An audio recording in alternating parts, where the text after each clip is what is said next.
From mere dogs to psychic monstrosities, the mutants of the zone are one of its most memorable yet dangerous features. Even before the second disaster of 2006, there had been reports of strange creatures present within the zone. Given the extreme radiation that had been released during the first disaster, as well as the various experiments on the group, this was no surprise. So at least some forms of mutants predated the zone before it truly came alive as we know it. As the zone began to expand and as more people entered and became stalkers, there were more reports and sightings of various mutants.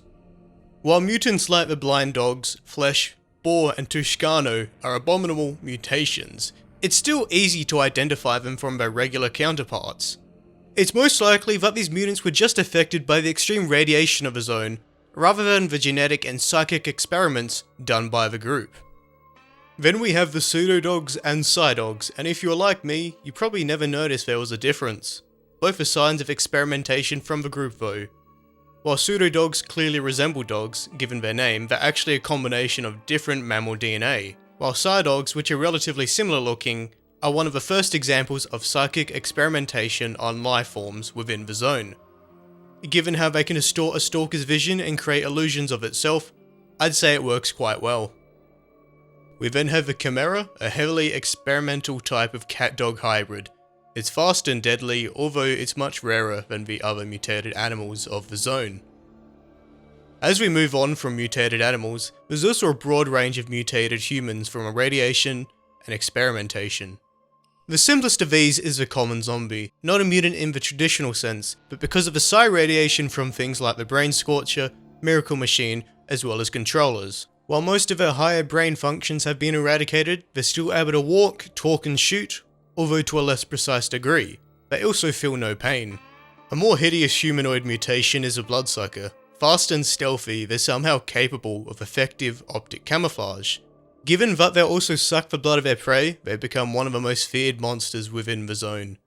It's evident that the bloodsucker has been born from significant experimentation and likely splicing human DNA with other animals. The Snork is perhaps more comparable to other animal mutations rather than the bloodsucker. With no abnormal features, Snorks are likely just a product of radiation and the environment of the zone on regular soldiers. While technically almost human, their mind and appearance has been degraded to a bestial nature. And the last of the non-psychic human mutations is the pseudo-giants. As one of the largest, most fearsome and rarest mutants, few are spotted by stalkers, and fewer live to tell the tale. Although vaguely humanoid, the giant has undergone extreme amounts of mutation as its body is twisted and swollen. Its bones and muscles are extremely strong, to the point where its stomp can create shockwaves. So that is the bulk of mutants within the zone. The only ones left are the humanoid mutants which are capable of psychic and telekinetic feats.